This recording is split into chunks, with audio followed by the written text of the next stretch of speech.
Buenas noches, bienvenidos a Fondo, primer programa de este mes de mayo en el que vamos a analizar en los próximos minutos la situación política en la provincia de Málaga. Vamos a conocerla desde dos puntos de vista hoy bien distintos. Vamos a irnos a los dos extremos de nuestro arco político. En la primera parte de nuestro programa va a estar el diputado nacional por Málaga, Tony Valero, de Sumar, y en la segunda parte el portavoz de Vox en el Parlamento de Andalucía, Manuel Gavira. Así que vamos a tener dos visiones muy distintas de la política, de los servicios públicos y de la gestión que vamos a ir sobre la que vamos a ir avanzando en los próximos minutos. Así que vamos ya con nuestro primer invitado, Tony Valero. ¿Qué tal? Buenas noches. Muy buenas noches, un placer. Bueno, su primer periodo en el Congreso de los Diputados representando a la provincia de Málaga. Nos vamos acercando ya al primer aniversario de esas elecciones con las que Pedro Sánchez sorprendió a todo el mundo, del 23 de julio.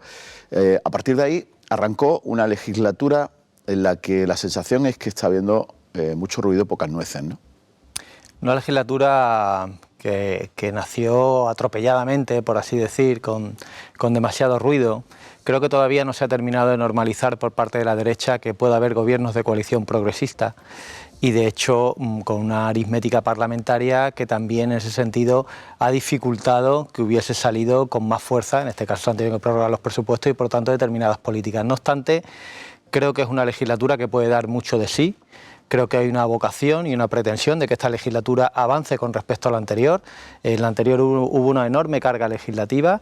En esta legislatura se puede complementar con inversiones en infraestructuras, en servicios públicos, y en ello está comprometido el Gobierno y los diputados y diputadas lo que tenemos que hacer es llevar los problemas de nuestros territorios. Y en ese sentido, pues desde Málaga yo intentar, en este caso, que los malagueños y malagueñas estén bien presentes en las demandas que tienen.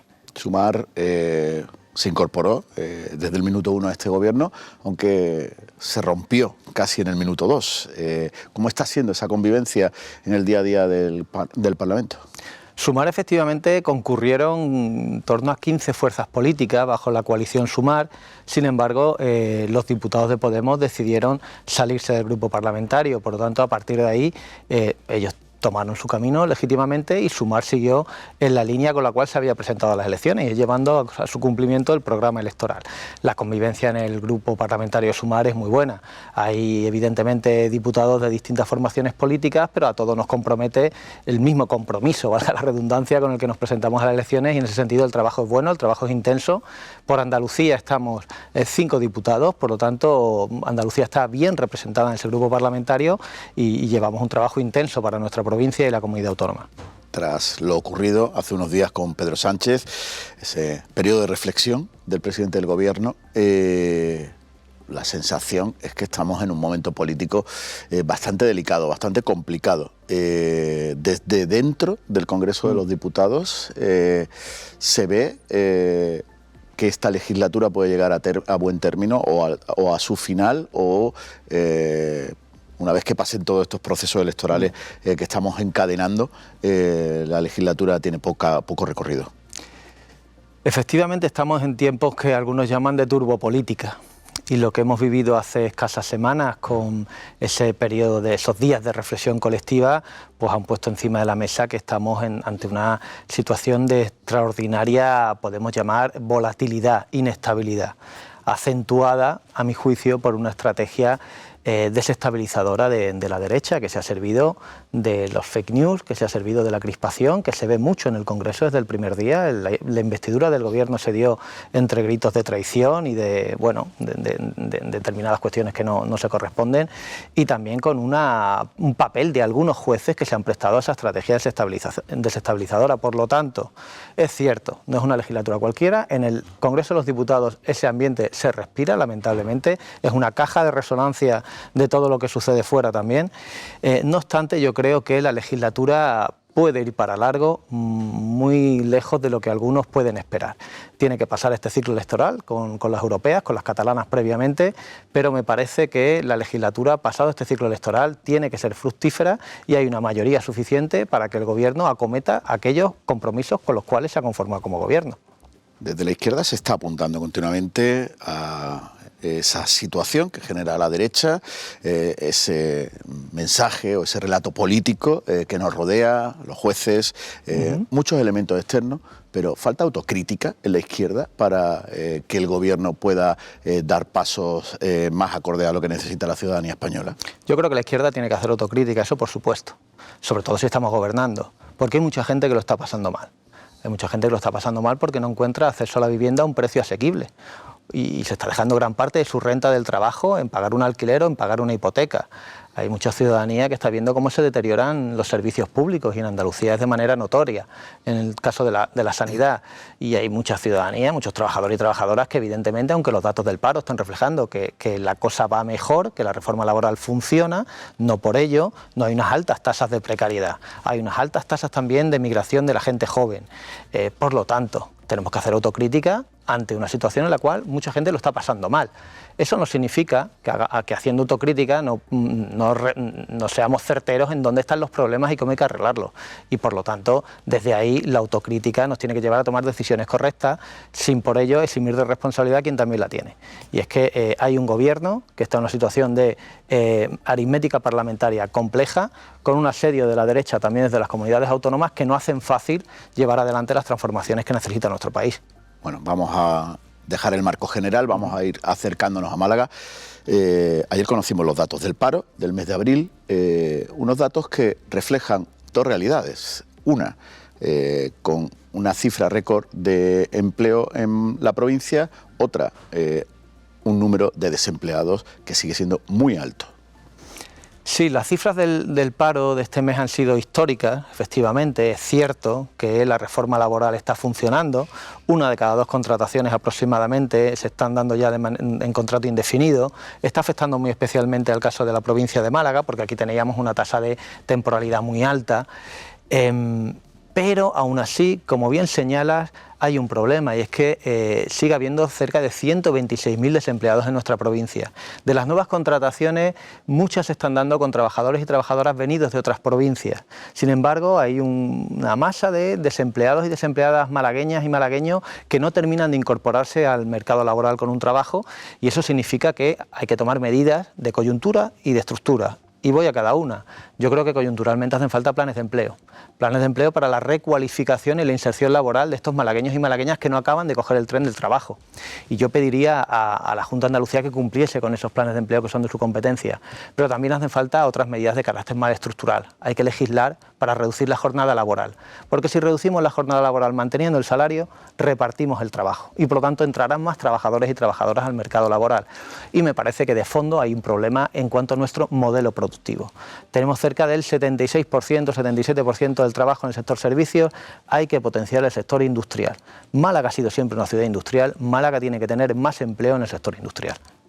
El sector turístico es el motor, el principal motor de la economía malagueña, y últimamente también genera muchas cuestiones que invitan al debate. En los próximos días se vuelve a poner sobre la mesa la posibilidad de la implantación de la tasa turística. Sobre eso, desde Sumar, desde Izquierda Unida, de formación política de la que usted es coordinador en Andalucía, ¿qué posicionamiento tienen? Sobre la tasa turística, yo creo que lo que tenemos es sentido común. Es decir, la masificación turística está generando una serie de inconvenientes a la ciudadanía, a los vecinos y las vecinas. Son evidentes algunos, pues en el caso de la convivencia en el centro de las ciudades, pero otros tienen que ver con la subida de precios, con la inflación, con la dificultad de acceso a la vivienda, también está relacionado con esta masificación turística, los inconvenientes medioambientales y, como no, la saturación de servicios en temporada alta. Por lo tanto, si a la ciudadanía se le ponen unos inconvenientes por la masificación turística, ¿qué menos que mitigarlos con una tasa turística que pueda repercutir en la mejora de estos vecinos y vecinas que soportan esa masificación? Esto no es ningún experimento, esto se aplica en Francia, en Portugal, en muchas ciudades alemanas, en Cataluña, en Baleares, y está funcionando. De hecho, los propios ayuntamientos, muchos de ellos del Partido Popular, están empezando a pedirle a Moreno Bonilla que por favor que se lo piense. La semana pasada dijo Moreno Bonilla del Parlamento que él no iba a aplicar la tasa turística. Yo espero que rectifique, porque es algo que está funcionando y que se tiene que poner, solo sea por parchear un problema que va más allá allá de eso, porque efectivamente, como bien señalaba, el sector turístico es estructural, es estratégico para nuestra provincia, para nuestro país, y tiene que acometer una serie de cambios ante, podemos decir, la situación de colapso al que se puede llevar en algunos sitios, ¿no? ¿Hacia dónde tiene que ir el turismo en la Costa del Sol, en la provincia de Málaga, desde su perspectiva? Yo creo que tiene que encontrar un punto de armonización con otros sectores económicos y con el propio medio natural, con los propios residentes en los pueblos de la costa. Y en ese sentido se tiene que planificar el desarrollo del sector turístico atendiendo, por ejemplo, a las reservas hídricas que tenemos. Algo tan sencillo como eso. Plantear un turismo desaforado, increciendo continuamente cuando tenemos emergencia climática y escasez de agua, a todas luces parece insostenible. Tiene que ser un turismo que tiene que crecer creando empleo de calidad, y en ese sentido hay que cambiar mucho la cultura empresarial en ese sector. Hace falta que el sector turístico genera tantas plusvalías, se repartan entre los pueblos de nuestra sociedad malagueña, por lo tanto, que se lo haga con un empleo de calidad. Y tiene que ser también el sector turístico punta de lanza, vanguardia en la transición ecológica. En la transición ecológica con el uso de renovables y también, como no, con el tema de el uso eficiente del agua, con la reutilización de aguas grises, con todas estas cuestiones que son necesarias hoy tenerlas encima de la mesa ante un sector que evidentemente podemos decir, que usa de manera intensiva tantos recursos. Vamos a seguir en ese sector turístico porque el debate sobre la gestión de los alojamientos turísticos, sobre todo en la ciudad de Málaga, pero en general en toda Andalucía, está abierto. Sobre eso, además, hay también, colectivos vecinales que se oponen a la situación en la que está el centro de Málaga, y en estos días estamos viviendo aquí en la propia ciudad un congreso en el que están los principales agentes del sector poniendo en valor los efectos positivos que también tiene este segmento turístico. Yo creo que como cualquier actividad se tiene que dar dentro de un marco del control y la regulación para que funcione bien, para que satisfaga las necesidades que existen y a su vez no genere perjuicios en el resto de ciudadanos y ciudadanas. Lamentablemente, la expansión de los pisos turísticos se ha dado bajo la ley de la selva, sin ningún tipo de control y regulación. Y eso nos ha llevado a que tengamos cerca de 11.000 viviendas turísticas licitadas. Cada día creo que se solicitan unas 7 viviendas nuevas y no sabemos cuántas de manera ilegal están funcionando. Lo que está claro es que el centro se está quedando en un coto para la vivienda turística. Y los vecinos y vecinas del centro al final se están yendo del centro. Esto no se está quedando reducido ahí. Quienes vivimos en barrios alejados del centro también estamos viendo cómo empiezan a llegar pisos turísticos. Tiene un efecto positivo para el turista en tanto encuentra mayor oferta, pero tiene un efecto negativo para los vecinos y vecinas de Málaga, que ven cómo se incrementan los precios y que ven cómo zonas residenciales acaban siendo un parque temático. Por lo tanto, aquí lo que hay que meter es también sentido común, regular los pisos turísticos, poner un límite a los pisos turísticos para que no tengan un efecto perverso. Hay una regulación. ¿Qué le falta a esa regulación? Aplicarse y que no sea tan laxa.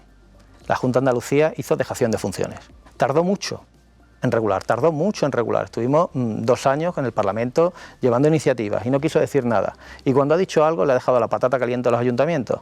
Y los ayuntamientos, pues bueno, han hecho una regulación que al final, evidentemente, está bien que las propias comunidades de vecinos sean las que determinan si se pueden o no establecer esos pisos turísticos, pero ha llegado demasiado tarde y hay una absoluta falta de inspección y de control. Por lo tanto, yo creo que lo de los pisos turísticos se le ha ido de la mano al Partido Popular, ha dejado que la ley de la selva impere y ahora efectivamente tenemos una situación de caos en algunas zonas altamente tensionadas por este tipo de viviendas. Hablaba del efecto que esto tiene sobre la vivienda. Todos los días tenemos algún titular sobre el precio de la vivienda en Málaga, sobre el precio del alquiler en Málaga. ¿Quién le tiene que poner el cascabel al gato? Porque la patata está pasando de un lado a otro, pero la situación se sigue haciendo cada vez más compleja. Efectivamente, el problema de la vivienda es gravísimo en nuestro país. En primer término, por lo que afecta a los ciudadanos y ciudadanas. Se les priva de un derecho, el derecho a la vivienda. Muchos malagueños y malagueñas de mi generación no se han podido plantear vivir en la ciudad en la que han crecido, se han criado y querían vivir. Se han tenido que ir fuera, por no poder hacer una vivienda en alquiler o en compra a un precio asequible. Pero es que también está atrofiando nuestra propia economía. Los trabajadores y trabajadoras destinan muchísimo de sus recursos al pago de hipoteca y alquiler. Y son recursos que podrían estar destinando a otro tipo de actividades, a otro tipo de consumo, dinamizando la economía, por lo tanto, de otros sectores. Por lo tanto, el problema de la vivienda, el problema del sector inmobiliario, es un problema que nos afecta al conjunto de la economía y es una cuestión de derecho también. Yo creo que todas las administraciones tienen sus competencias, no porque yo lo crea, es que es así. Y cada una tiene que poner de su parte. En primer lugar, es necesario utilizar los recursos económicos de los que nos dotamos. La Junta de Andalucía ha recibido 350 millones para políticas de vivienda y apenas se ha ejecutado un 16%, ha dejado 295 millones en el cajón. Estamos hablando de que la vivienda de protección oficial llevamos años en mínimos históricos. No se hace apenas vivienda de protección oficial y cuando se hace no se hace unos precios precisamente de lo más asequibles. Y tampoco se regulan los precios del alquiler. Es decir, hay una ley estatal que permite, en situaciones como la que tenemos en Málaga, que por ejemplo el alquiler que en Welling hoy se está pagando a 1.000 y pico euros por pisos de 100 metros cuadrados, con esa regulación se quedaría en 700 euros. O en la zona del Perchel, que se está pagando hasta 1.800 euros, tuviese un tope de 1.100 euros, porque es una zona altamente tensionada. Por lo tanto, hay instrumentos jurídicos, legales, hay recursos, lo que tiene que haber es voluntad política. Y los ayuntamientos, evidentemente, evitar la tentación de especular con el suelo y ponerlo a disposición de vivienda de protección oficial. Por supuesto, hay que movilizar las viviendas vacías que hoy están en manos de fondos de inversión y se lo están comiendo las arañas y las telarañas cuando podrían estar a disposición de los ciudadanos y ciudadanas que necesitan una vivienda asequible. En los últimos meses, si de algo se habla en Málaga, es de movilidad, de trenes y de autovías. Sobre ese asunto, que además es competencia en la mayoría de los casos del Gobierno de España, hay un punto claro que es el futuro del tren litoral. El Partido Popular ha planteado ahí un frente importante frente al Gobierno. El ministro Óscar Puente ha hecho algunas declaraciones que no son muy alentadoras sobre el futuro de ese tren. ¿Qué hay que hacer con el futuro del tren litoral en la Costa del Sol? Yo me alegro que el Partido Popular se sume a la reivindicación del tren, porque durante todo su gobierno no puso un céntimo para el tren litoral y de hecho estuvo cerrando líneas de tren. Lamentablemente este país no se ha tomado en serio el tren durante muchos años. Ya en la legislatura pasada empezaron a cambiar la tendencia y de las inversiones monumentales en alta velocidad se invirtió la relación y empezó a invertirse más en tren de cercanías y media distancia, que es el que más necesidades satisface de la ciudadanía, porque es el que más usado y el más requerido por los vecinos y vecinas. Evidentemente en nuestra provincia de Málaga el tren litoral es clave para vertebrar un territorio que tiene la mayor parte de la población de nuestra provincia. Por lo tanto, aquí habría que pensar en qué modelo de tren queremos. Yo creo que el modelo de tren que necesitamos en el tren litoral, como tren litoral, es para trabajadores, trabajadoras, estudiantes, por lo tanto que tenga muchas paradas, que sea un tren de cercanía. No sé si el Partido Popular está pensando en eso. Creo que piensa más en un tren de altas prestaciones para que el turista llegue del aeropuerto a Marbella en 20 minutos y con pocas paradas. Creo que van más por ahí. En todo caso, yo me alegro que el Partido Popular en esta legislatura coja la bandera del tren, porque tenemos que remar todas y todos en favor del tren de cercanía, de media distancia y muy particularmente en Málaga, con esa tren litoral. Con llevar el tren de cercanía a Fuente Piedra es fundamental vertebrar el interior de la provincia, y en el caso de Málaga y su área metropolitana, pues el metro tiene que avanzar hasta el PTA y tiene que avanzar hasta el Palo, y yo espero que el Partido Popular también en este caso ponga el mismo ahínco en su desarrollo. Ha apostado por un modelo claro, el tren de cercanías que comunique todos los territorios. ¿De dónde a dónde? El tren litoral puede llegar hasta Marbella.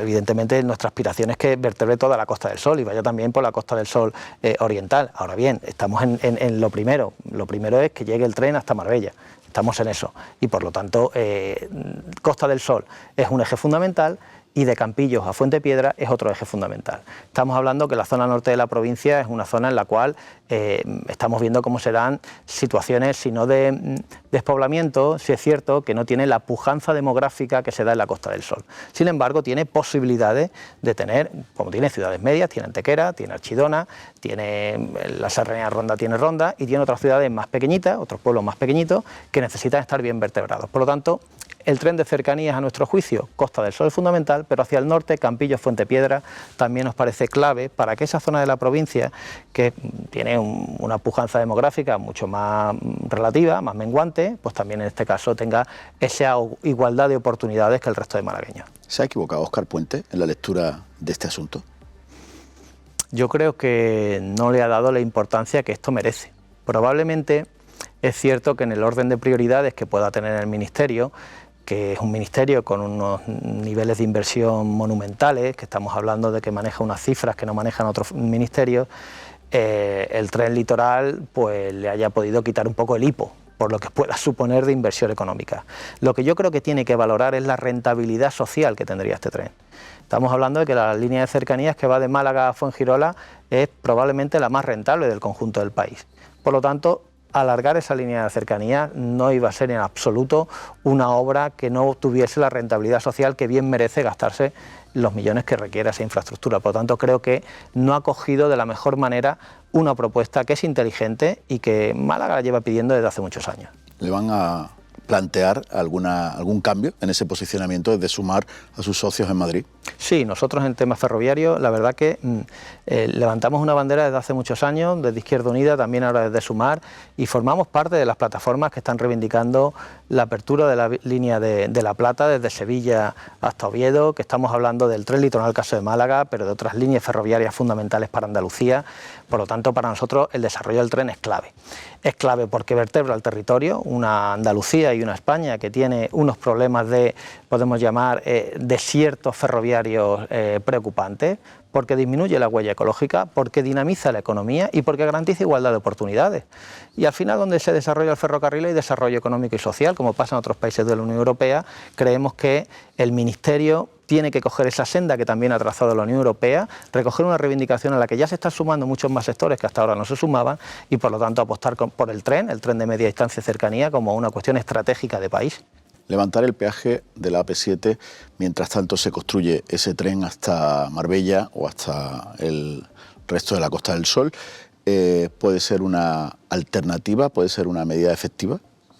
Yo creo que ahí habría que estudiar efectivamente que los trabajadores y trabajadoras, los vecinos que utilizan esa autovía de manera cotidiana porque no tienen otra alternativa en muchos casos. Es verdad que está la autovía, pero la autovía que es prácticamente una travesía, porque efectivamente con la cantidad de incorporaciones que tiene y los pocos carriles en muchos casos, pues no siempre es una alternativa viable.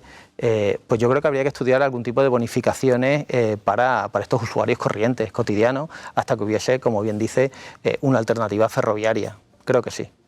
Vamos a entrar un poco en la parte orgánica. Es coordinador de Izquierda Unida en Andalucía. En los últimos años, en cada uno de los procesos electorales han asumido una marca nueva. ¿Hasta qué punto les ha debilitado eso? Efectivamente, Izquierda Unida digamos que ha sido el denominador común de muchas coaliciones que han tenido otros paraguas. Tiene que ver con el proceso en el cual está la izquierda inmerso desde hace 10 años en nuestro país. Izquierda Unida no es ajeno. Proceso de reconfiguración de la izquierda alternativa, con nuevos sujetos y nuevos actores que nacieron y crecieron tras el 15M y que se han ido incorporando. Por lo tanto, como elemento positivo yo encuentro esa capacidad de Izquierda Unida de ser ese común denominador que elección tras elección, bajo distintos paraguas, está vertebrando una izquierda que sigue teniendo una propuesta para este país. Efectivamente, eso también ha tenido la parte que podemos decir, si no negativa, sí más compleja, y es que las distintas alianzas han generado distintos paraguas, distintas denominaciones. Unidas Podemos, por Andalucía, Adelante Andalucía, ahora Sumar. Y eso al elector le ha podido confundir. Pero ha sido algo natural, en tanto no solo Izquierda Unida, sino otros actores que han ido naciendo, se han ido incorporando. Por lo tanto, esa constelación de actores desde la izquierda, pues han ido encontrando la mejor manera de entenderse, a veces sin mantener el mismo paraguas que tenían antes. Con los pasos atrás que han tenido que dar dentro de todo ese proceso en Izquierda Unida, ¿están ahora en condiciones de recuperar el terreno que han ido perdiendo? Bueno, nosotros la valoración que hacemos no es tanto en si Izquierda Unida ha dado o no ha dado pasos atrás, que creo que no. Nosotros hemos apostado con convicción por lo que creemos que es mejor para los vecinos y las vecinas, y es tener una trinchera institucional fuerte que defienda sus intereses, y en ese sentido hemos avanzado muchas posiciones. En la anterior legislatura formamos parte de un gobierno de coalición, en esta también, y hemos sido capaces de mantener grupos alcaldías, grupos autonómicos que han sido fruto de esas confluencias. Creo que ahora tenemos que jugar un papel protagonista en la situación en la que estamos, porque creo que a la izquierda de este país, a la izquierda en Andalucía, le hace falta arraigo territorial. Le hace falta arraigo territorial que vincule a la gente corriente que quiere incorporarse a la política, participar, decidir, opinar, en un espacio político democrático, y eso Izquierda Unida lo puede brindar, lo puede proporcionar. Y tenemos también un proyecto estratégico con una larga tradición de lucha de movimiento obrero, de movimiento feminista, ecologista, que también es necesario. Por lo tanto, nosotros de manera, podemos decir, comprometida y de manera leal, estamos queriendo ser protagonistas de esa configuración de la izquierda en nuestro país y, por supuesto, en Andalucía. No nos queda mucho tiempo, pero lo justo para que nos explique el proceso en el que están en estos días. Están reactivando orgánicamente la organización. Sí, la Izquierda Unida está en su congreso, nosotros lo llamamos asamblea, pero es un congreso como el que tienen otras fuerzas políticas, donde se eligen las direcciones, se decide el modelo organizativo y se decide también nuestra estrategia política. Y está siendo una asamblea muy viva, donde tenemos hasta 4 candidaturas, tenemos 3 documentos políticos y tenemos procesos de primarias. Precisamente hoy ha comenzado el proceso de primarias, se puede votar online durante los días 7, 8 y 9, se puede votar en urna los días 10, 11 y 12. En Andalucía vamos a poner hasta 153 urnas para que los militantes y simpatizantes participen, de tal manera que contentos de que Izquierda Unida está muy viva en esta asamblea. Pues Toni Valero, no tenemos tiempo para más. Muchas gracias por estar en A Fondo, repasando la actualidad política malagueña desde la visión que tiene Sumar en el Congreso de los Diputados.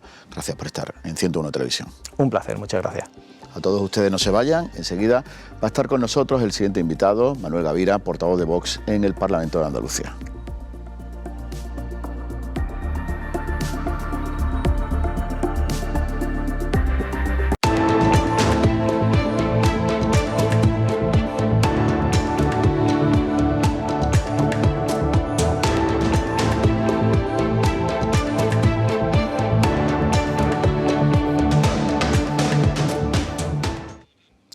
Seguimos en A Fondo, seguimos tomando el pulso a la actualidad política en este arranque, en este inicio del mes de mayo. La segunda parte de nuestro programa nos acompaña el portavoz de Vox en el Parlamento de Andalucía, Manuel Gavira. El Parlamento andaluz, la legislatura en la Cámara Andaluza está casi llegando ya al Ecuador y vamos a aprovechar para analizar la política andaluza desde la perspectiva malagueña, cómo nos está influyendo todo esto a los malagueños y malagueñas en estos últimos meses. Manuel Gavira, ¿qué tal? Buenas noches. Hola, buenas noches. Muchas gracias por invitarme. Bienvenido a 101 Televisión, bienvenido a Fondo. Muchísimas gracias. Decía que estamos casi llegando los andaluces al Ecuador de esa legislatura con mayoría absoluta del Partido Popular, con un gobierno de Juanma Moreno, que desde Vox estáis criticando mucho en el Parlamento, día sí, día también.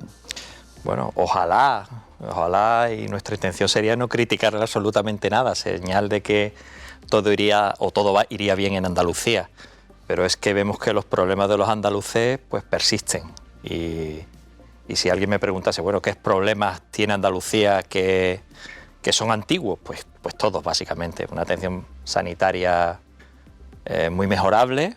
Por ejemplo, Málaga es la provincia de Andalucía que tiene las listas de espera más grandes en lo que es que te vea un especialista. En educación seguimos estando en los niveles más bajos y ahí están los estudios internacionales que lo miden, dependencia, 565 días para que te concedan la ayuda, 9.000 andaluces que fallecen esperando que te concedan esa posible ayuda para poder ayudarte en el cuidado de estas personas que lo necesitan. Bueno, el empleo, el paro sube y baja y así podríamos seguir con todos los problemas, los mismos problemas que teníamos antes y que teníamos básicamente en la época socialista, cuando el que criticaba mucho al gobierno socialista era precisamente el señor Moreno Bonilla. No hay nada que estemos diciendo nosotros en el Parlamento ahora que no haya dicho él antes, básicamente atacando a lo que era el gobierno socialista, porque Andalucía, yo el cambio la verdad es que no lo noto, no lo aprecio. En los primeros 4 años de Vox en el Parlamento fueron un apoyo fundamental para el gobierno en aquel momento en minoría del Partido Popular. Después de las últimas elecciones autonómicas, el PP no ha necesitado su apoyo.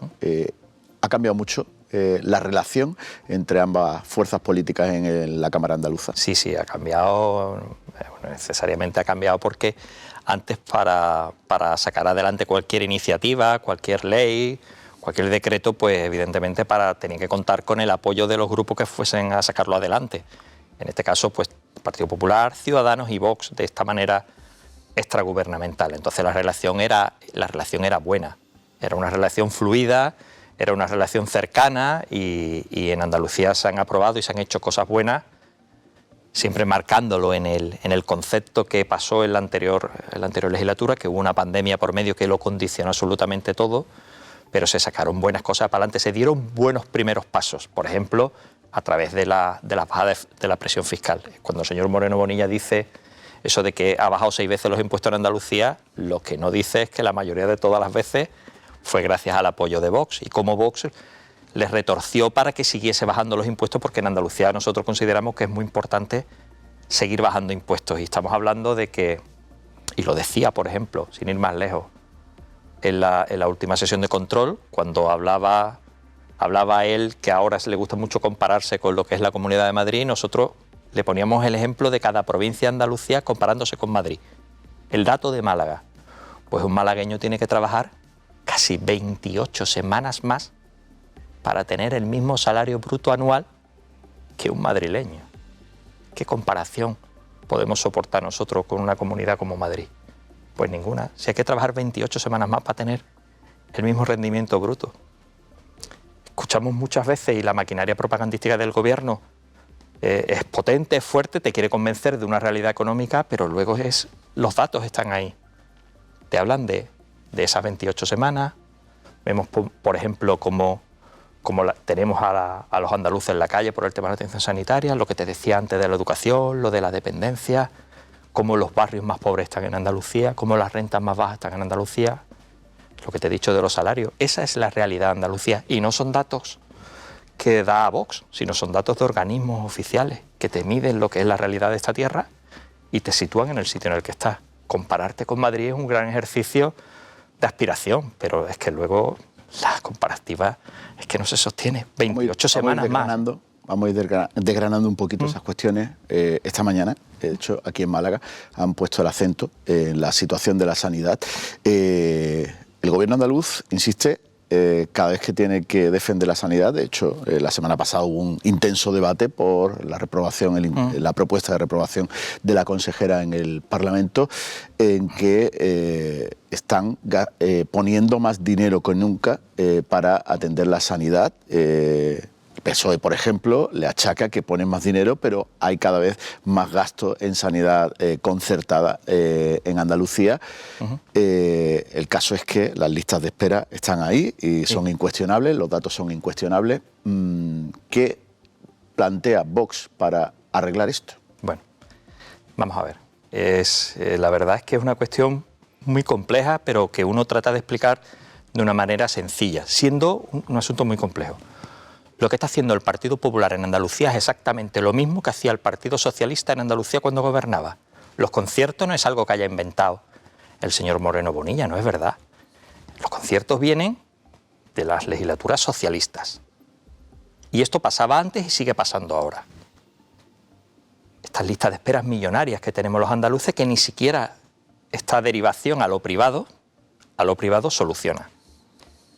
Si me preguntas a mí, bueno, ¿cuál es la posición de Vox? Verás, yo no voy a decir que la atención sanitaria privada no haga falta, porque hace falta. Pero los problemas que tiene la atención sanitaria pública en Andalucía, las respuestas a esos problemas no pueden descansar en la atención sanitaria privada. La atención sanitaria privada es un sitio donde tienes que acudir de una manera excepcional o a un sitio donde los andaluces voluntariamente quieran acudir. Esa libertad, esa opción tiene que existir siempre. ¿Qué propone Vox? Fíjate qué sencillo, y ahora que estamos en un momento de política a nivel nacional donde todo el mundo habla de igualdad.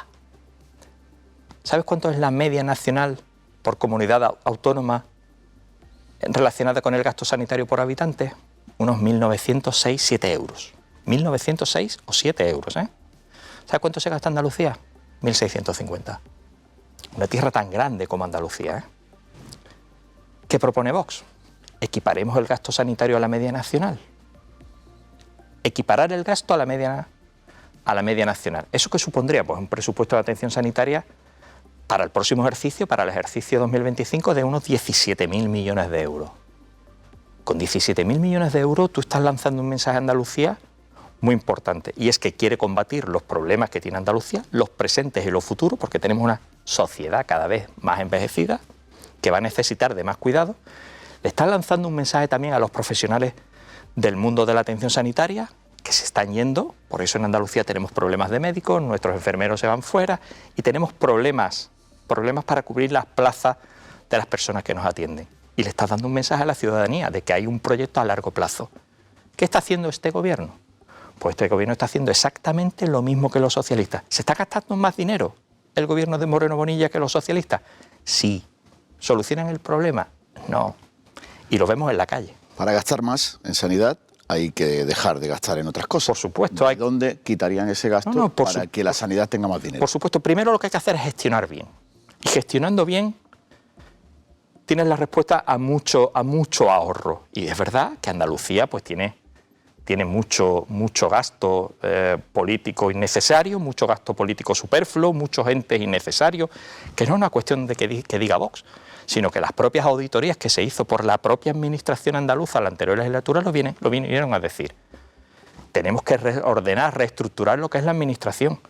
Y reordenando y reestructurando la administración, y ahora todo el mundo habla de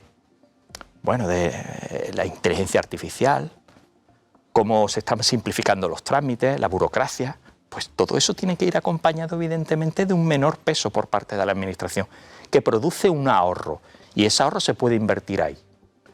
Estamos hablando de tener una nueva administración andaluza que te permita ahorrar para poder destinar esos recursos, por supuesto, también a los servicios públicos esenciales. Y no me refiero solo a la atención sanitaria, que es muy importante, que es lo más importante, la salud. Pero vemos también cómo la educación en Andalucía se mueven los mismos parámetros que la administración socialista.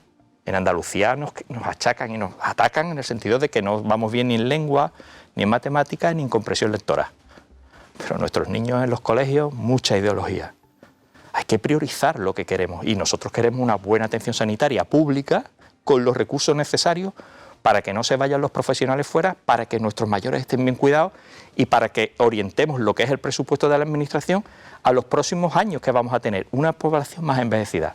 En educación, pues lo que te digo, insistamos en las matemáticas, en la ciencia, en la lengua, olvidémonos de la ideología, en la dependencia. 500... Eso de la ideología, porque podemos despistar un poco al espectador. ¿Qué quitaría de lo que se incluye en el currículum de un curso escolar? ¿Qué materias habría que suprimir en las aulas? Fíjate, lo que hay que hacer es potenciar donde está nuestra flaqueza. En matemáticas, en lengua, en comprensión lectora, en conocimiento. Eso es lo que hay que potenciar. Lo que no es de recibo es que en otras partes de España hay alumnos que nos saquen un curso y medio de ventaja en algunas de las asignaturas. ¿Qué pasa en otros sitios? Pues en otros sitios la ideología tiene un peso menor.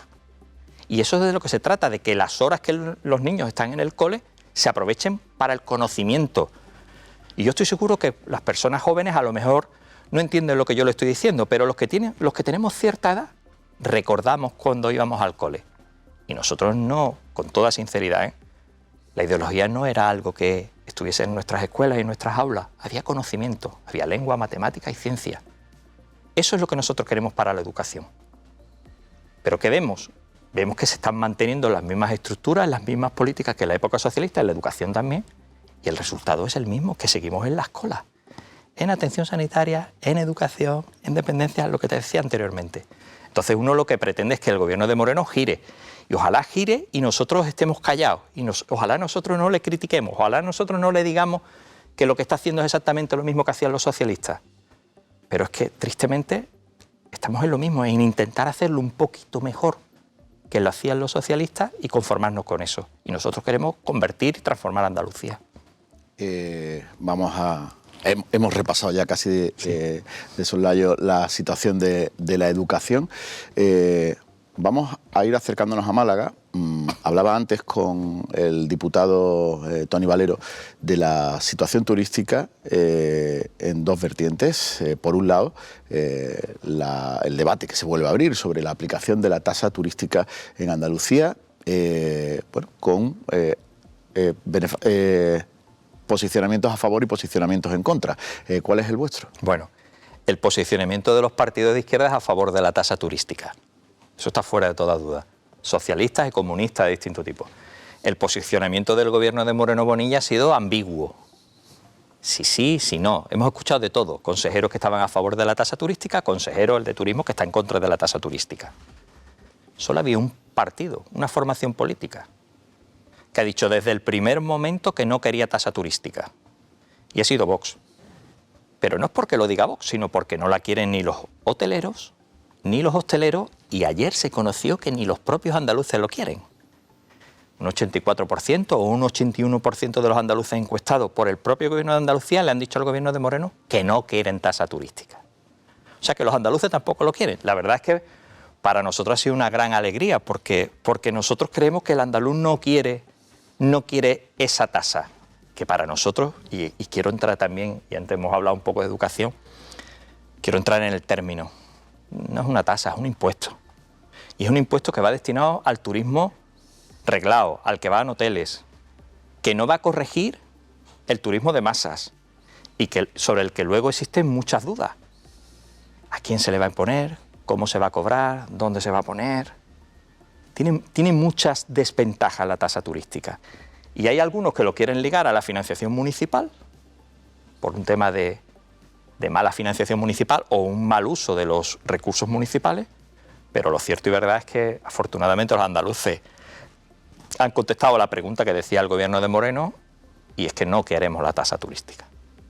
Yo creo que el debate ya debería estar fuera de la política, porque ya los andaluces de alguna forma han reflejado cuál es su voluntad. El turismo en Andalucía tiene una capacidad turística innegable, y lo que hay que hacer es reconducirla a un turismo de calidad, porque podemos elegir el turismo que queremos, ¿eh? Y es muy importante tener claras las ideas, igual que hay que tenerlas claras en educación, en atención sanitaria, en el tema del turismo también. Y Andalucía debe aspirar por un turismo de calidad. Evidentemente hay ciudades donde se da el peso de un turismo masificado en algunas circunstancias concretas. Yo, por ejemplo, soy gaditano, en carnavales en Cádiz no se puede ni andar. Pero esos que vienen de fuera a Cádiz, esos días de carnaval, pues dejan mucho dinero en los bares, en los restaurantes, en los comercios, en las tiendas, y ese mucho dinero que dejan también se lo lleva el Estado a través de los impuestos, de esos trimestrales que hacen los autónomos y hacen las pequeñas empresas. Por tanto, estamos hablando de que también hay un rendimiento de ese turismo masivo que algunos quieren combatir pensando que una tasa pues es la medida adecuada. Nosotros, desde luego, la noticia de los andaluces manifestada ayer o conocida ayer a través del propio consejero de Turismo, pues la verdad es que nos complace porque nos viene a ratificar que la posición de Vox era la correcta, o en este caso enlaza con la que tiene el andaluz. Sobre el sector turístico, en Málaga sobre todo hay un gran debate sobre la regulación de los alojamientos turísticos, los pisos turísticos. Antes, el invitado anterior se decantaba por la opción de limitar o regular esa situación. Hay una regulación ya en Andalucía. Sí. ¿Cree que es correcta esa regulación? Yo es que creo que en el tema de los pisos turísticos, de la vivienda turística, hay mucha cuestión que conviene analizar. De momento, cuando alguien habla de los pisos turísticos, de las viviendas turísticas, estamos hablando de especulación en la mayoría de los casos. No alguien que tiene una segunda vivienda que a lo mejor la alquila. Estamos hablando de cosas, de una actividad de especulación económica, que genera también una disparidad en el sentido de la competencia que hacen a los propios hoteles, porque una vivienda turística tiene unos requisitos, unos hoteles tienen otros, unos tienen que cumplir una serie de obligaciones, otros no tanto, y ahí se genera cierta desigualdad. Después, la normativa. Es verdad que el ayuntamiento en algunas cuestiones pues están intentando entrar, pero ¿qué sería lo procedente? Pues lo procedente sería que el Gobierno de España hiciese una normativa nacional para el tema de los alojamientos, las viviendas turísticas. Incluso el Tribunal Supremo se ha pronunciado en algunos aspectos concretos, sobre todo en el tema del precio de la vivienda. Estamos hablando también de cómo se está perdiendo lo que son los comercios pequeños de los barrios, está convirtiéndose en los centros históricos, sobre todo en lo que es un parque temático, que a nosotros personalmente no nos gusta. De hecho, una de las campañas nuestras en la anterior elecciones municipales era una campaña que se llamaba Cuida lo tuyo, que es básicamente cuidar lo que es tu comercio, cuidar lo que es tu barrio, y ahí donde el tema de las viviendas turísticas nosotros hicimos especial hincapié sobre todo en eso, en el que no queremos parques temáticos, pero sí lo que queremos es Desde luego que los barrios tengan sus señas de identidad, que la gente pueda visitar allí, que los precios no se disparen, y el Tribunal Supremo, ya insisto, que tiene algunas resoluciones que van en esa dirección. Pero por supuesto todo bajo el prisma de una norma nacional que evite lo que hay, una disparidad normativa y una competencia desleal entre los mismos actores del sector turístico. Eso lo podemos vincular con la situación del precio de la vivienda. En Málaga está disparado, sí. Cada vez hay más malagueños que no tienen capacidad para acceder a una vivienda ni en propiedad ni en alquiler porque la disponibilidad es insuficiente. Uh-huh. ¿Qué pueden hacer las administraciones públicas para resolver eso y qué administración tiene que hacerlo? Bueno, yo lo que te decía anteriormente es que la respuesta para nosotros pasa por una normativa de ámbito nacional que de alguna manera incluso controle, y ahí están las propias resoluciones del Tribunal Supremo que habla de las posibles regulación del tema de los precios de la vivienda. Es verdad que la situación en Málaga es absolutamente ya, yo creo que irreversible, porque el casco histórico de Málaga pues se está perdiendo y es muy complicado, lo has dicho tú, es muy complicado poder adquirir una vivienda aquí.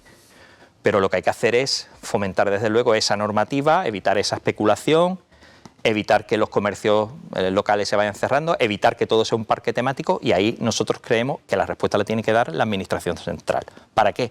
Pues para evitar precisamente esa disparidad normativa y que cada uno haga lo que quiera. Y a veces incluso por parte de la propia Administración Autonómica, que a veces se deriva a lo que es el Ayuntamiento, en un ejercicio de eludir la responsabilidad también.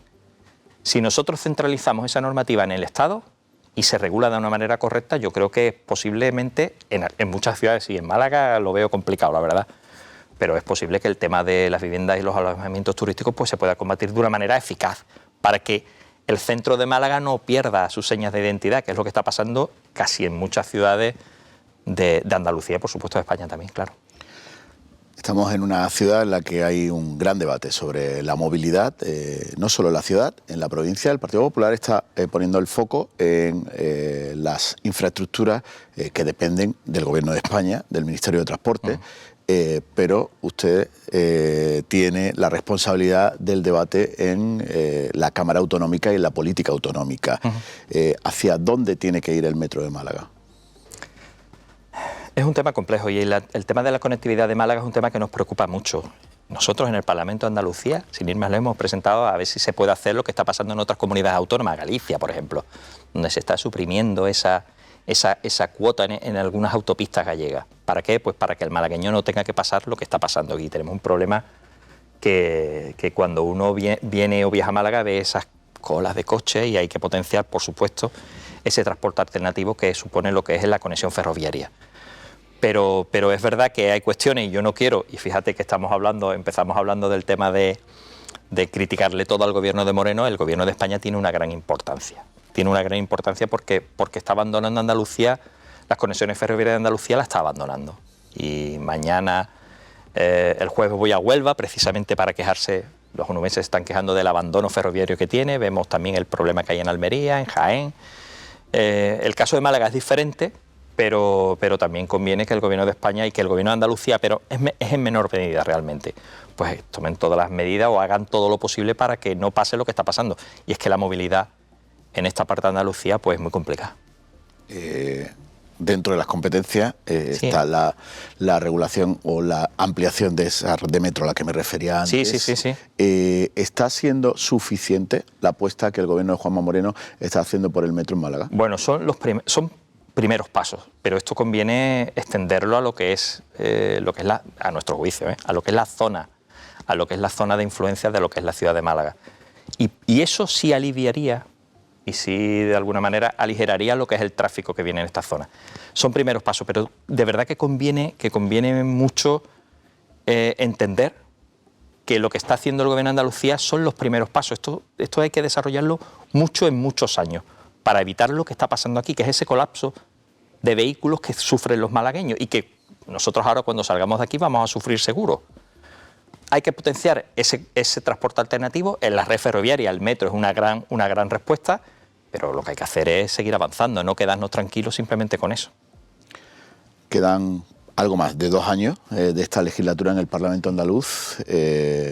¿Hacia o por qué caminos quieren marcar desde su formación política? Bueno, pues nosotros básicamente lo que le queremos ofertar a los ciudadanos de Andalucía en estos 2 años que nos quedan es respuesta a los problemas que tienen. Responder a los problemas que tienen los andaluces. Nosotros queremos que Andalucía, y es lo que te decía anteriormente, este gobierno de Moreno se limita a hacer las cosas un poquito mejor, o intentar hacer las cosas un poquito mejor que los socialistas. Pero siempre, si venimos o vamos en esa dinámica, vamos a tener los mismos problemas que teníamos anteriormente, esos problemas que los andaluces no hemos logrado quitarnos de encima.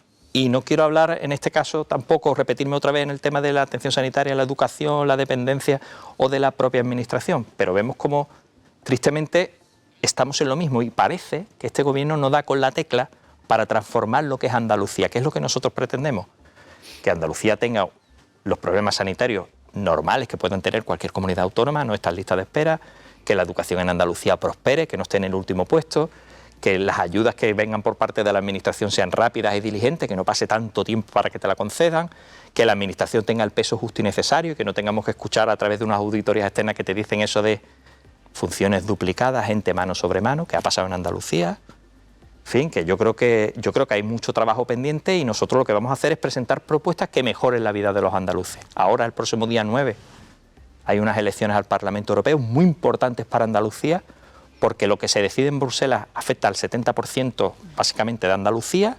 Estamos hablando de lo que es la agricultura, la ganadería, la pesca, estamos hablando de la industria, porque en Málaga tiene un polo industrial importante, pero en otras partes de Andalucía se está perdiendo, se está yendo a otros sitios. Y estamos hablando también de políticas de inmigración. Hace unas pocas semanas estuve en Armilla, donde el señor Sánchez quería poner un campamento de inmigrantes ilegales y fue el pueblo el que le dijo que no. ¿Por qué? Pues porque queremos combatir también esa llegada de inmigrantes ilegales, que a lo mejor en Málaga no está afectando tanto, pero por la parte de Cádiz o por la parte de Almería ya estamos sufriendo de una manera masiva. Por tanto, esas políticas que de alguna forma se deciden en Bruselas las podemos combatir a partir del próximo día 9. Y en eso queda poco tiempo, pero detállenos un poco más ese término combatir. Sí, bueno, lo que no puede ser es que el gobierno de España haga una regularización masiva de inmigrantes, 500.000 inmigrantes ilegales, cuando tenemos los problemas que tenemos en Andalucía relacionados con la inmigración ilegal y relacionados con la inseguridad ligada a la inmigración ilegal. Estamos hablando de que la gente dice que es una situación, la inmigración ilegal es inevitable cuando se puede evitar y hay países que la evitan. Estamos hablando de que las autoridades, Partido Popular, el Partido Socialista, te dicen que los inmigrantes ilegales vienen a pagarnos las pensiones y la mayoría están en el desempleo. El propio Ministerio de Igualdad, el último dato que conocimos hace una semana, dicen que la mitad de los asesinatos de mujeres que hay en España los cometen inmigrantes ilegales. Eso es un dato que da la propia institución. El Comité de Seguridad Nacional dice que la inmigración ilegal es la tercera fuente de preocupación. O sea, estas son realidades que hay ahí. ¿Cómo se combate? Pues evidentemente, haciendo las propuestas que hace Vox. Vamos a utilizar los medios necesarios, los medios legales y los medios que tenemos a nuestra disposición, que pasan desde el Ejército a las fuerzas y cuerpos de seguridad del Estado, vigilando, controlando nuestras fronteras y luego tener una inmigración legal que sea acorde a las nuestras necesidades y que responda a lo que es la ley. Es un asunto que daría para un largo debate, para entrar mucho más a fondo, pero nos hemos quedado sin tiempo. Manuel Gavira, portavoz de Vox en el Parlamento de Andalucía, muchas gracias por estar en 101 Televisión, por estar aquí en A Fondo. Muchas gracias por la invitación. Y a todos ustedes, muchas gracias por seguirnos una semana más, tomando el pulso a la actualidad política desde la perspectiva de los malagueños y las malagueñas. Gracias, buenas noches.